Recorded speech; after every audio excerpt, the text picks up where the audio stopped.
Hola, yo soy Daniel Unazop. Yo nací en Dolores Hidalgo, cuna de la independencia nacional. Te hablé en un video reciente de cómo había vivido yo de niño a mis 10 años el movimiento del 68. Después, también en otro video reciente, declamé una poesía sobre Tlatelolco, sobre el desenlace fatal del movimiento del 2 de octubre de 1968. Yo viví mi infancia, después mi juventud, mi etapa adulta, creyendo que la vida era de o estás en la línea de los buenos o estás en la línea de los malos. O todo bueno o todo malo. Empieza uno a hacerse extremista y todos los extremos son malos. Los extremos se juntan. Repito con mucha frecuencia para decir que los extremos se juntan. Mira, cuando vamos al temazcal me gusta mucho decirles, no pidas en el temazcal para que se acaben todos mis males. No estás pidiendo nada. Yo quiero que se vayan todos mis odios, que a todos mis hijos y a mis nietos les vaya muy bien. Estás pidiendo nada. Todo es igual a nada. Porque los extremos se juntan. Hablemos políticamente. Pinochet, Franco, los políticos de extrema derecha eliminaban a los que no pensaban como ellos. Dime, ¿qué diferencia entre Franco, Mussolini, Pinochet con Stalin?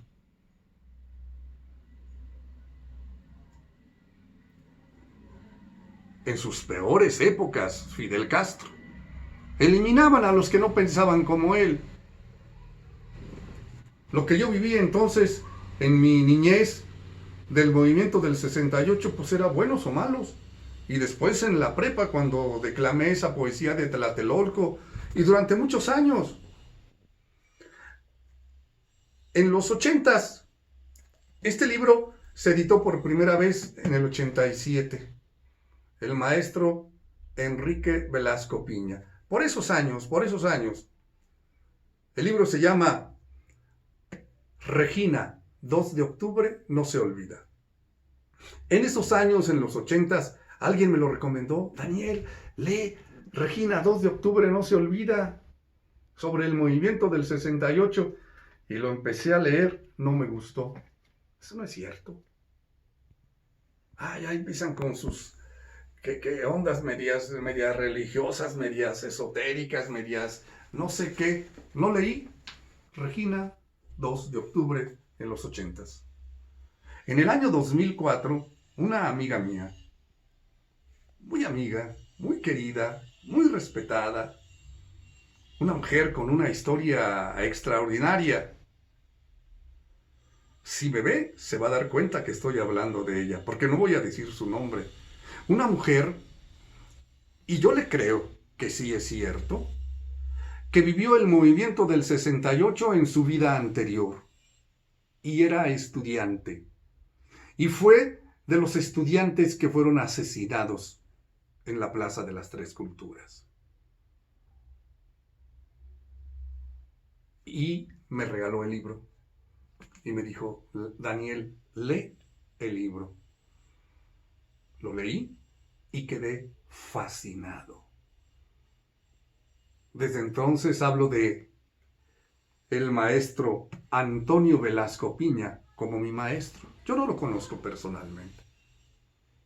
Antonio Velasco Piña fue en este movimiento cerca de Regina, fue el testigo. Lee el libro, ahí viene la explicación. Fue un hombre que anduvo con Regina en el movimiento del 68. Regina, según este libro, que se publica y se sugiere como una novela, que para mí es verdad, yo creo que lo que dice Antonio Velasco Piña es la verdad. Regina es la reencarnación de Cuauhtémoc. Es el último Tlatoani mexica reencarnado en Regina. Regina encabezó el movimiento del 68. Que por supuesto hubo algunos buenos y algunos malos. Por supuesto que el gobierno hizo cosas indebidas. Por supuesto que los estudiantes en su inmensa mayoría buscaban cosas positivas. Pero el eje central del movimiento del 68 es un movimiento espiritual. Estemos o no estemos de acuerdo, creo que podemos aceptar que México es otro después de 1968. México es otro. Estemos o no estemos de acuerdo con el movimiento del 2 de octubre del 68. Hayamos estado de un lado o de otro, México cambió. México despertó.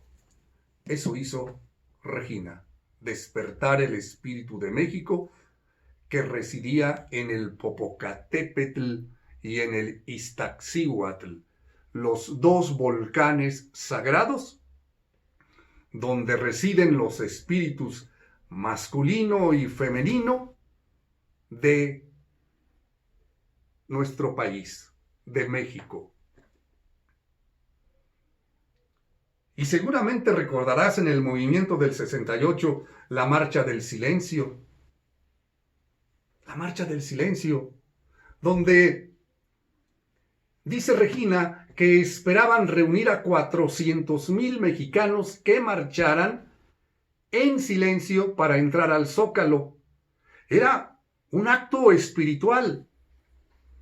Fueron más de 2 millones de personas, sobre todo estudiantes, que hicieron la Marcha del Silencio. Todo el mundo se puso cinta en la boca para no hablar y marcharon en silencio y le dieron una muestra al gobierno de que era un movimiento auténtico, genuino, respetuoso, que solo estaban exigiendo lo justo el movimiento del 68. Regina entra y es quien repite 3 veces: ¡México! ¡México! ¡México! Para despertar a los espíritus masculino y femenino de México. Con eso deberían de haber despertado los dos. Solo despertó el Popocatépetl, porque el Iztaccíhuatl, la mujer dormida, no despertó. Y la mujer dormida requería un acto más fuerte. Se necesitaban 400 mexicanos despiertos, espiritualmente hablando, que ofrendaran su vida. Olvídate de los sacrificios en el mundo indígena. Eso no existe, eso es la visión española. No, en el mundo indígena es la ofrenda. Doy mi vida por lo que creo. Se necesitaban 400 mexicanos perfectamente despiertos, encabezados por la reina de México, por Regina.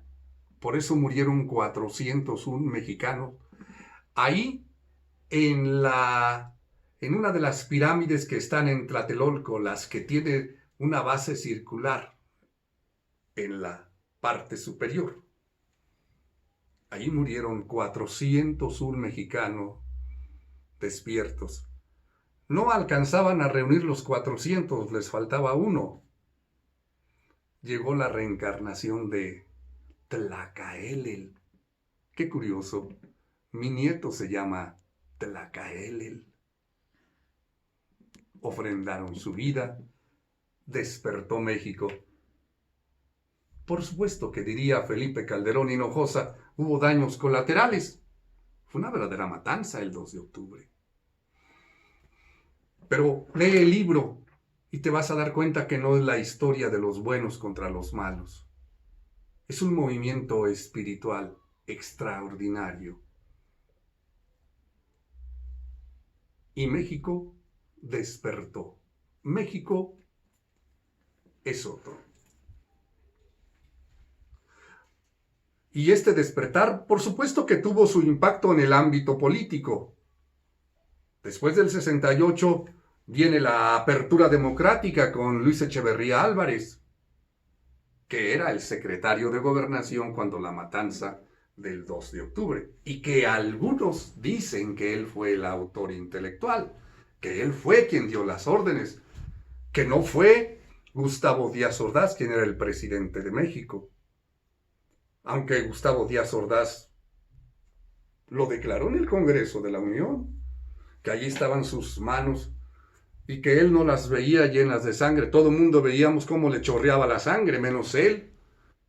Y lo más escandaloso, que si volviera a suceder, volvería a hacer lo mismo. Peor que un dictador, Gustavo Díaz Ordaz. Luis Echeverría, por allá anda todavía. Por cierto, si alguien cercano a él me ve, quiero platicar con Luis Echeverría Álvarez. Hay un asunto que me gustaría discutir con él. A partir de entonces empieza la apertura democrática que ha desembocado en lo que hoy estamos viviendo en el 2018 con la llegada de Andrés Manuel López Obrador a la presidencia de la República. El movimiento del 68 es un movimiento espiritual. A partir de entonces, lo indígena empieza a resurgir. Empezamos a reconocer la actuación de nuestra madre. Empieza por reconocer a tu madre. Tú, quien me estás viendo, quien me estás escuchando, respeta a tu madre, honra a tu madre. Y eso va a hacer de México un país más grande, más maravilloso, más democrático. No te engañes. No te engañes. Las majaderías, los insultos, el menosprecio que le damos a nuestra madre solo es la manifestación del subconsciente de lo mexicano, que todavía no alcanzamos a perdonar lo que sucedió en la conquista. Recuerda, la conquista tampoco es la historia de malos y buenos. Las cosas sucedieron y fueron como fueron. Ya no seamos los jueces del odio, los jueces de la venganza. Leer al maestro Antonio Velasco Piña también me ayudó a sanar a mí el grave conflicto que yo tenía en mí sobre mi parte indígena.